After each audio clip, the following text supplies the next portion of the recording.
Dalam rangka meningkatkan kualitas pendidikan seiring dengan tekad pemerintah mewujudkan pendidikan yang cemerlang dan untuk menyatukan persepsi demi kemajuan pendidikan dan kebudayaan di Kabupaten Bone Bolango, maka Dinas Pendidikan dan Kebudayaan Kabupaten Bone Bolango melaksanakan kegiatan Rembuk Pendidikan dan Kebudayaan Kabupaten Bone Bolango tahun 2020 yang bekerja sama dengan Dinas Pemuda dan Olahraga, Dinas Perpustakaan dan Kearsipan, Dinas Pemberdayaan Masyarakat Desa, dan Bapeda Kabupaten Bone Bolango. Yang pertama, meningkatkan kualitas pendidikan seiring dengan tekad pemerintah mewujudkan pendidikan yang cemerlang. Kedua, untuk menyatukan persepsi demi kemajuan pendidikan dan kebudayaan di Kabupaten Bone Bolango. Peserta pelaksanaan kegiatan Rembuk Pendidikan ini diikuti oleh Kepala TK, SD, SMP, para pengawas, pengelola PAUD, Bunda PAUD, penilik, camat se-Kabupaten Bone Bolango, dan juga dihadiri oleh tokoh pendidik dan tokoh budaya. Mitra kerja, kegiatan Rembuk ini dilaksanakan oleh Dinas Pendidikan dan Kebudayaan Kabupaten Bone Bolango bekerja sama dengan Dinas Perpustakaan dan Kearsipan, Dinas Pemerintahan Desa, Dinas Pemuda dan Olahraga, dan Bapeda Kabupaten Bone Bolango. Tempat dan waktu pelaksanaan yaitu di Aula Man Insan Cendekia pada hari Rabu tanggal 11 Maret 2020. Pembahasan dalam rembuk ini akan dibahas tentang pembentukan karakter siswa di sekolah yang masih sangat dipengaruhi oleh lingkungan sekitar sekolah dan rumah. Yang kedua, pembahasan tentang adanya pengetahuan tentang IT di lingkungan guru yang masih sangat minim. Yang ketiga adalah penyederhanaan administrasi pendidikan yang selama ini guru hanya disibukkan dengan administrasi pendidikan dan kadang-kadang mengabaikan kegiatan belajar mengajar. Yang keempat, masalah kekurangan guru yang sangat tinggi terutama di daerah-daerah terpencil. Di sebagian sekolah baru memiliki jaringan internet, sementara pendataan pendidikan memerlukan koneksi jaringan internet yang memadai. Yang keenam, peran operator sekolah sangat urgen mengingat pendataan pendidikan dan perencanaan anggaran BOS di sekolah sudah menggunakan aplikasi, sementara sebagian besar operator sekolah adalah non-PNS. Yang ketujuh, tentang gemar membaca yang masih sangat rendah dengan pengaruh teknologi. Anak-anak sekarang cenderung lebih disibukkan dengan gadget yang masih belum terfilter, bahkan sebagian sudah kecanduan dengan HP. Dalam bidang budaya, kurangnya minat siswa sehingga perlu dukungan pihak sekolah untuk menumbuh kembangkan minat siswa untuk melestarikan nilai-nilai budaya. Dengan adanya Rembuk Pendidikan dan Kebudayaan ini diharapkan agar kita dapat berdiskusi bersama-sama dan dapat menyumbangkan pikiran, ide, pendapat, saran, dan kritik untuk dapat menyelesaikan berbagai macam persoalan agar dapat mewujudkan pendidikan demi untuk mencapai Bone Bolango Cemerlang 2021. Anggaran dan pembiayaan. Segala biaya yang timbul dengan pelaksanaan kegiatan Rembuk Pendidikan ini dibebankan kepada DPA SKPD Dinas Pendidikan dan Kebudayaan tahun anggaran 2020. Demikian laporan ini kami sampaikan, dan kiranya kami bermohon kepada Bapak Sekretaris Daerah dapat memberikan arahan sambutan sekaligus membuka kegiatan Rembuk Pendidikan tingkat Kabupaten Bone Bolango. Demikian, billahi taufiq wal hidayah. Wassalamualaikum warahmatullahi wabarakatuh. Kegiatan yang berlangsung di Aula Man Insan Cendekia dibuka langsung Sekretaris Daerah Ishak Ntoma, diikuti pimpinan organisasi perangkat daerah terkait, kepala sekolah mulai dari TK, SD hingga SMP, pengawas, penilik, camat, dan juga dari tokoh pendidikan dan tokoh budaya.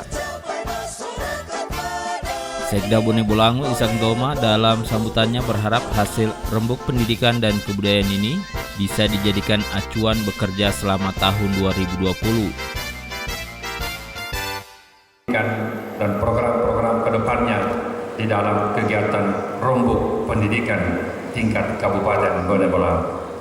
Salawat dan taslim juga kita panjatkan kepada junjungan kita Nabi besar Muhammad SAW, kepada keluarganya, kepada sahabatnya, dan insya Allah syafaatnya sampai kepada kita sekalian. Amin ya rabbal alamin. Bapak Ibu hadirin hadirat yang saya hormati, saya banggakan, saya cintai. Ada beberapa hal yang menjadi catatan kita bersama pada pagi dan menjelang siang ini. Yang pertama persoalan kata rembuk. Rembuk itu kalau bahasa Gorontalo apa?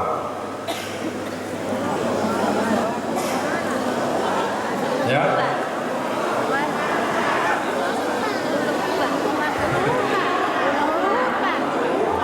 Coba angkat tangan sama saudara Bataria. Siapa? Apa? Heluma. Heluma. Heluma. Dulu hupa. Beda-beda ya. Orang bilang kalau dulu hupa itu musyawarah. Heluma, ambua. Apalagi Pak Basir? Pak Basir entah di bahasa Gorontalo. Awota. Asal jangan Carlota. Baik, kita kenal banyak rembuk ya. Ada rembuk nasional Gerakan Indonesia Melayani, ada rembuk nasional Kontak Tani dan Nelayan, ada rembuk infrastruktur, ada rembuk bidang kesehatan, dan hari ini kita melaksanakan rembuk pendidikan. Maka pada hari ini tidak hanya guru-guru, kepala sekolah yang hadir di tempat ini, ada dari berbagai instansi yang hadir juga bersama-sama dengan kita. Ada dari Bapeda, kepala Bapeda, ada Kadispora, ada kepala perpustakaan, ada camat-camat. Saya belum lihat ada Kementerian Agama enggak? Dari Kementerian Agama. Ada kepala BPMDes yang terlambat baru datang karena jauh, kasihan dari Kabila Bone. Sekda juga menghimbau setiap sekolah harus punya brand yang harus dimiliki sebagai modal untuk mempromosikan sekolahnya kepada masyarakat. Misalnya kelebihan karena keseniannya, olahraganya, serta kegiatan-kegiatan ekstrakurikuler lainnya. Selain itu, karakter siswanya harus dibina dan ditingkatkan pada setiap satuan pendidikan, mulai dari jenjang TK, SD, dan SMP. Ya, dari KUA atau dari Kementerian Agama. Saya belum lihat apakah ada yang dari pondok pesantren. Mungkin lupa diundang. Mestinya harus hadir, karena bicara pendidikan tidak hanya diurusi oleh orang-orang yang berhubungan dengan pendidikan itu sendiri, tetapi banyak hal, banyak komponen, banyak stakeholder yang harus sama-sama memikirkan bagaimana ini pendidikan bisa tumbuh dan berkembang sesuai dengan harapan kita. Ya, itu penting bagi kita. Kenapa? Karena sekali lagi membicara pendidikan, ya, tidak boleh hanya satu sektor yang berpikir, yang bergerak. Semua kita harus saling mendukung bagaimana program pendidikan bisa membumi di bumi Bone Bolango ini. Beberapa minggu lalu saya juga memberikan arahan dan pembukaan pada acara rakor stunting di Hotel Magna. Stunting itu bahasa Inggris. Saya mau nyebutnya dengan nama bahasa yang hari-hari mudah orang mau ingat. ABK-dek. ABK. Orang bilang ABK itu anak buah kapal. Ya, ABK-dek, ABK-dek. Kalau orang di pelabuhan, kalau sebatarnya itu kapten batarnya ABK-dek, ABK-dek. Nah, itu semua lepas itu kapal sama berangkat. Nah, ABK-dek itu anak apa kepanjangannya? Anak berkebutuhan khusus. Boleh juga masa itu. Ya, anak berbadan kurus, krempeng, pendek. Kurus, krempeng, pendek. Pertumbuhannya terhambat karena asupan gizi yang tidak sempurna, baik pada proses masa kehamilan sampai lahir, yang orang bilang 1000 tahun usia emas. 1000 tahun, 1000 bulan, 1000 hari. 9 bulan di dalam kandungan ibunya, 2 tahun setelah lahir selama masa sapi.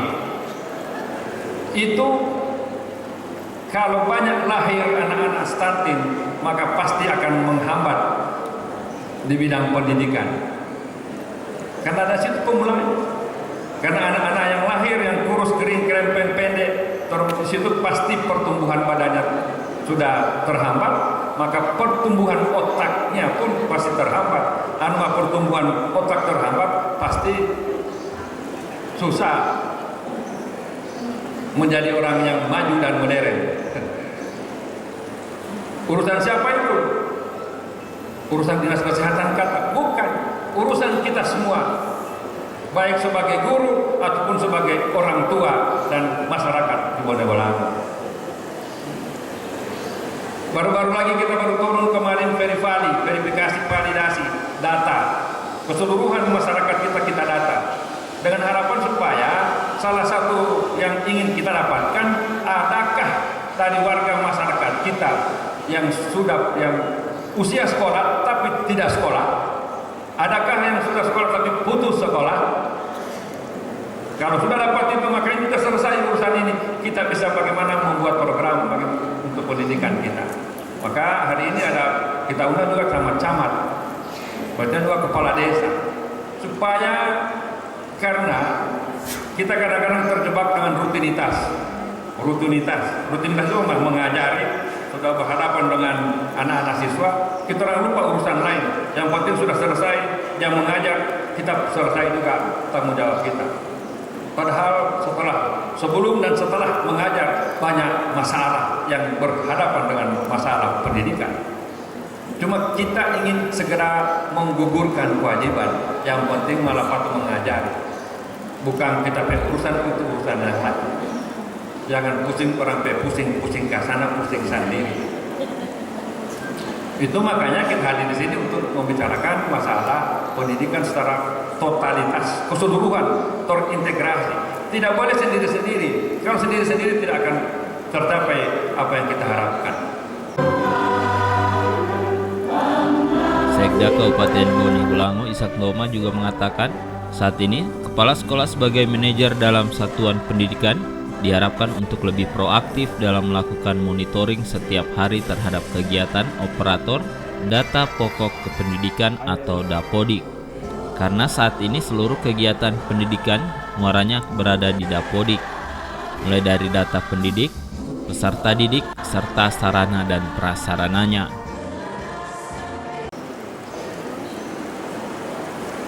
Sudah cukup kita bagaimana memahami itu kurikulum apa semua, sudah cukup banyak. Tetapi faktor-faktor yang menghambat dan menghalang-halangi tentang bagaimana mengembangkan pendidikan sungguh banyak. Dan juga ada faktor-faktor yang ingin mendorong peningkatan pendidikan juga banyak. Apakah masalah ini kita bisa atasi? Apakah yang mendorong untuk meningkatkan pendidikan ini boleh kita dorong untuk meningkatkan potensi pengembangan pendidikan kita atau tidak? Di situ masalahnya. Maka hari ini kita harus buka cakrawala kita buka mindset kita, jangan terjebak dengan rutinitas. Rutinitas itu salah satunya adalah bekerja linier. Linier itu lurus-lurus saja. Artinya yang penting yang mengajar lawailah patok, masuk selesai. Boleh mengutus susuan kisi-kisi ujian, kisi soal, setelah itu evaluasi. Linier itu. Tetapi faktor-faktor yang lain yang mempengaruhi tentang proses belajar mengajar hampir orang tidak pedulikan. Jangan sampai kita tidak peduli bagaimana terjadi di lingkungan, bahkan di dalam sekolah kita. Banyaknya gerak semaraknya panawayar. Banyak anak-anak siswa kita yang terkapar persoalan lem iPhone dan apa namanya itu. Itu adalah hal yang tidak berhubungan langsung dengan kita mengajar dan belajar. Itu ekses. Hal-hal yang berhubungan dengan pengaruh luar, termasuk handphone. Apakah sudah ada perintah atau sudah ada pengawasan atau sudah ada monitoring kepada setiap orang tua untuk tidak atau untuk bagaimana anak-anaknya memakai HP Bisa saja mungkin kita lepas dari situ. Karena sudah seperti itu kejadian hari ini dan saat ini. Di rumah saya itu ada 4 orang anak kelas SMP sanawiyah. Malah itu sebelum sekolah pegang HP, pulang sekolah pakai HP. Hari-hari happy hello dia berdua. Sampai saya seancam, kalau di opat lapar dia lagi so 3 kali mana kita so tegur-tegur dalam badengan. Di opat mesti saya di HP. Mak dari lakulah HP, tinggal timpung main HP, mana sekolah HP, pulang sekolah HP, sebelum makan HP, di meja makan HP, di tempat tidur HP. Kalau tiba tinggal belajar nanti. HP sudah kerancingan sudah kerasukan dengan HP. Saya sudah bilang pokoknya maghrib sampai isya awas di obat tidak boleh melakukan yang pakai HP. Sekda Kabupaten Bone Bolango Ishak Toma yang didampingi Kepala Dinas Pendidikan dan Kebudayaan Marnini Sabu juga berharap masalah yang saat ini hampir tidak pernah ada habisnya seperti panawayar, merokok, menghirup lem, dan kenakalan remaja lainnya untuk lebih diseriusi penanganannya. Membangun kerjasama dengan pihak kepolisian, pihak BNN, Dinas Kesehatan, serta peran dari Dinas Pendidikan dan Kebudayaan memberikan pendidikan tentang bahaya kriminalitas dan efeknya bagi kesehatan siswa. Diharapkan juga pihak sekolah lebih menjalin komunikasi dengan pihak orang tua siswa. Tim Liputan Gorontalo TV.